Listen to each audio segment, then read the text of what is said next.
వెంకట్రామయ్య గారి తాలూకా movie review. Dinesh Kumar, ETV Prabhakar కుమార్తె దివిజ జంటగా నటించిన మూవీ వెంకట్రామయ్య గారి తాలూకా. ఈ ఫ్యామిలీ ఎంటర్టైనర్ థియేటర్లో రిలీజ్ అయింది.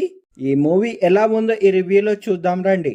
ఈ వెంకట్రామయ్య గారి తాలూకా మూవీ విషయానికి వస్తే, ఈ మూవీ చూస్తే 1992లో దాసరి గారి డైరెక్షన్లో ఆయనే ప్రధాన పాత్రలో నటించిన సూరిగాడి చిత్రం గుర్తుకు వస్తుంది. ఆ సినిమా కూడా ఒక తండ్రి కథే. అప్పట్లో అది బ్లాక్ బస్టర్ హిట్ కొట్టింది.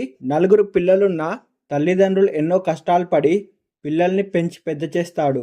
అదే తల్లిదండ్రులు తర్వాతి కాలంలో పిల్లలకు భారంగా ఎందుకు మారుతున్నారన్నదే ఆ మూవీ యొక్క స్టోరీ. ఫస్ట్ హాఫ్లో వెంకట్రామయ్య తన పొలాన్ని అపురూపంగా చూసుకోవడం, ఆ పొలాన్ని పరువుగాను గౌరవంగా భావించడం, పిల్లల కోసం దాన్ని అమ్ముకోవాల్సి రావడం అలాంటి రొటీన్గా సాగుతుంది. ఇక సెకండ్ హాఫ్లో కంప్లీట్గా వెంకట్రామయ్య చుట్టూనే ఈ స్టోరీ నడుస్తుంది. ప్రతి ఒక్కరికి వయసుతో సంబంధం లేకుండా సెకండ్ హాఫ్ చూస్తున్నంతసేపు తన తండ్రి గుర్తొస్తాడు. ఇక క్లైమాక్స్లో ప్రతి ఒక్కరి హృదయం బరువెక్కుతుంది. కళ్ళ నిండా నీళ్లతో బయటకు వస్తారు.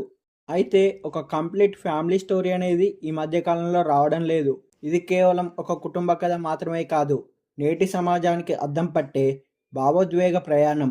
చివరగా ఈ మూవీ గురించి చెప్పాలంటే, ప్రస్తుత సమాజంలో డబ్బు కోసం పరుగులు తీస్తున్న మనుషులు, క్రమంగా దూరం అవుతున్న కుటుంబ బంధాలు, వృద్ధాప్యంలో ఒంటరితనాన్ని ఎదుర్కొంటున్న తల్లిదండ్రులు, ఈ నేపథ్యంలో ఓ మధ్యతరగతి తండ్రి తన పిల్లల కోసం చేసే త్యాగాలే వెంకట్రామయ్య గారి తాలూకా మూవీ స్టోరీ. మూవీ మాత్రం చాలా బాగుంది, ఓసారి చూసేయచ్చు.